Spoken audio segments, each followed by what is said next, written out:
All right. Assalamu alaikum. This is Pasha, the author of The Double Cross. The last time I spoke with you, I told you that I was starting a 3-part series on race. I decided to do this 3-part series on the evolution of race because I believe that my prior sessions with you may have given some of you the impression that I'm a racist because I've spoken about the white man and worshiping him as a god or as a savior, but this is not the case. I'm not a racist. Though I will say, if I were, I'd have every right to be. For some reason, I feel today that our people truly do not realize what has happened to us or how those things transformed us, mostly without our knowing. How could it not when our people were enslaved for over 500 years here in America? And in 2023, not much has changed. It's been transformed. We walk and drive by places every day where our ancestors were murdered, raped, lynched, boiled in oil, whipped, and beaten in unspeakable ways. And we don't even give it a thought. We feel nothing. We have purposely been desensitized. We've become unfeeling and selfish. Do you know what it took for a mother and a father to watch their children auctioned off and taken away, never to be seen again? Or for a man and a woman to see each other tied to a tree and ripped down to the white meat. And yet, after all of this, the person that's responsible has the nerve to come around and teach you that he is your God. What? You should be just as outraged over this as I am. And if you are not, then what does that say about you? I'm not the bad guy. You are. Because total ignorance in a world of knowledge makes you worthless and hopeless. And this is what the white man's mechanisms, his systems, intended for us. This is the double cross. In Leah's classification of publications between 1735 to 1759, he listed the then known animal forms and included humans with primates, monkeys, and gorillas. This is where ignorant whites came in with the foolish notion that man was once a monkey and over time learned to walk upright and to speak. And they have held onto this junk science all these centuries. They still teach it in all the Ivy League schools, in spite of divine knowledge from God, their creator, that man, Adam, was created as a man, not a monkey. Anyone that teaches this and believes it cannot possibly believe in God.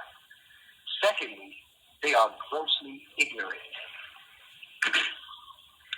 Do you see what type of scientists and philosophers and thinkers these barbarians had to be in order to think of all of this mad science being passed around the world as truths? Arrhenius is also the one that named humans Homo sapiens, along with 4 subdivisions of human species: Homo americanus, Homo africanus, Homo europeanus, and Homo asiaticus. He added 2 more subdivisions he called Homo monstrous to describe the many exotic people around the globe, and Homo ferus, the wild man. I guess he couldn't figure them out either.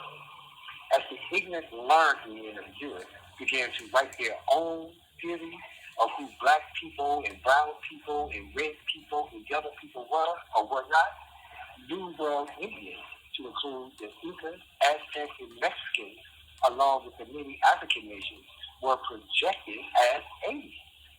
And the responsibility of their enslavement was placed on them.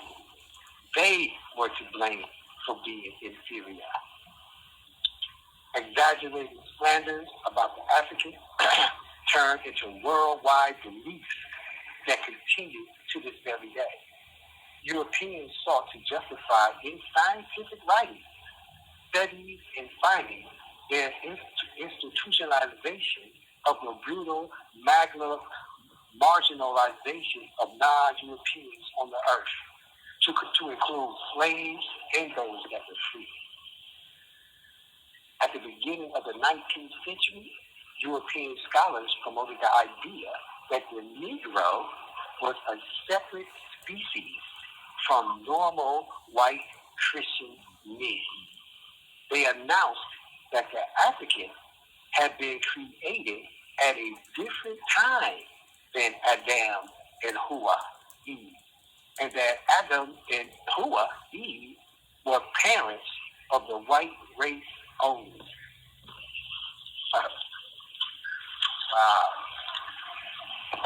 Edward Long, 1734 to 1813, a plantation owner and a jurist in Jamaica, wrote a book in 1774 and stated, "The Negro is void of genius and incapable of civilization. Indeed, he is so far inferior as to constitute a separate species of mankind." Yeah, you see, this BS fiction by Long was published in defense of slavery. Idiots like him had to justify their own existence and the crimes against humanity which they committed daily. It was this BS that helped fuel the American Revolution in 1775. Then came Charles White, a Manchester physician in 1779. Charles wrote, then published his own scientific study on the human races also. I guess this is how white men got paid and became famous in the world during this period of time. In Charles's book, he states that the slavery of the Negro was based on their savagery. And the question is whether or not Negroes were humans, like Europeans, or a separate species near the ape. Samuel Morton, a Philadelphia physician and founder of the field of craniometry, stated Negroes had smaller brains than whites. Oh, really?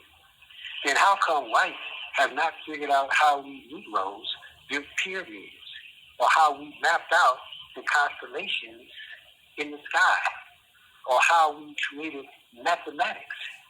I guess when you can invent a junk science, you can call it what you want, huh?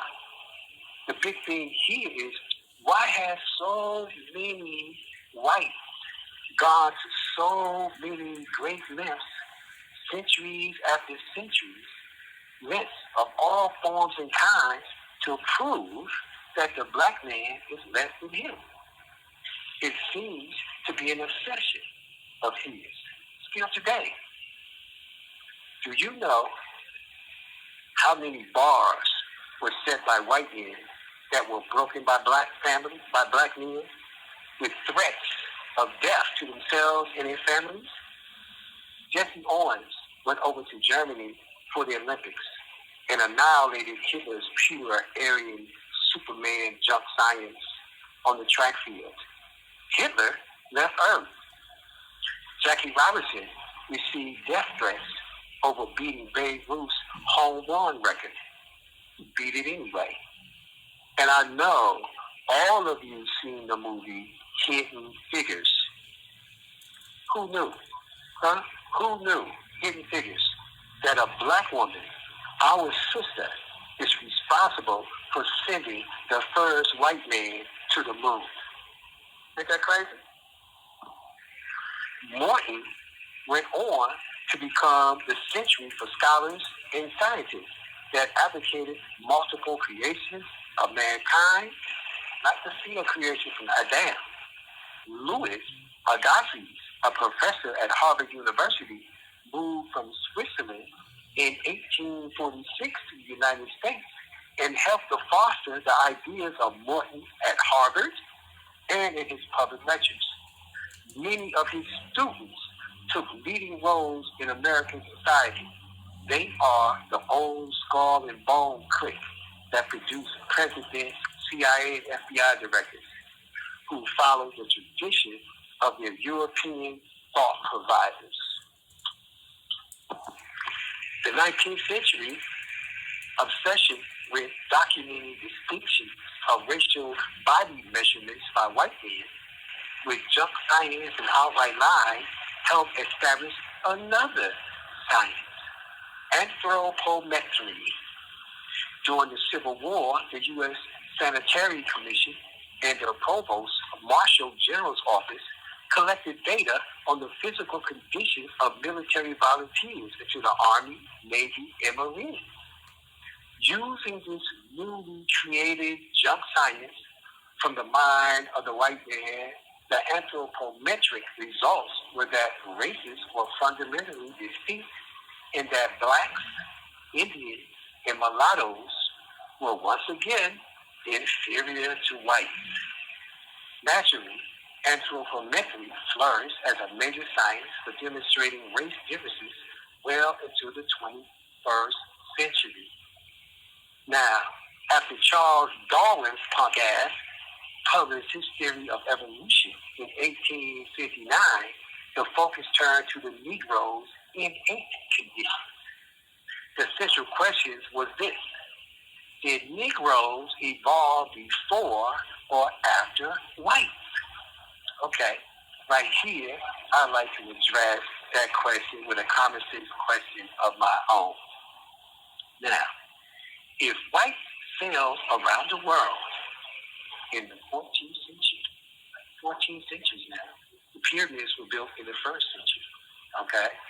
If they finally sailed around the world, and everywhere they landed, they found black civilization highly evolved, orderly, under kingship, trading goods with other nations, you'd have to say yes. Blacks did evolve first, especially since Babylon was built in the 1st century by the grandson of Ham. Now, Europeans never left the Caucasus Mountains region until the 14th century, after discovery in the 14th century that the world was not flat, and they would not sail off of it. Now, how stupid was that?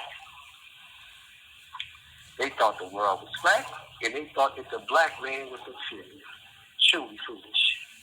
And yet, by the 1860s, the Negro's primitiveness was unquestionable. The Negro became the new savage, displacing the Indian and the Irish.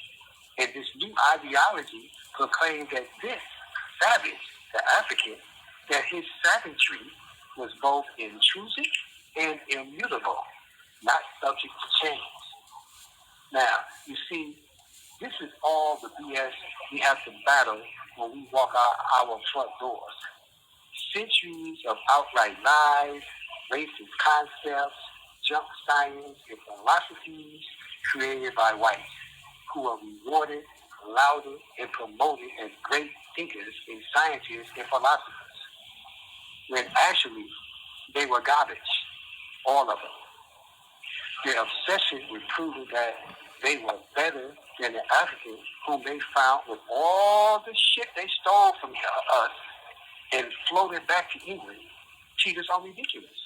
It's ridiculous for you to say that the African is a savage when you go to his lands and his countries and you find palaces and riches beyond your imagination. That's ridiculous. It all served to build the white man up who knew that he was weak, ignorant, and foolish. Everything that we were, he lied and took for himself. The savagery that he put on us, we see him through lynching, bombing of our homes and places of worship. We see his barbarianism. We see his savagery. The repeated shooting of unarmed black men in the back, 15 and 45 shots. This is the double cross. Thank you for your time. Assalamu alaikum.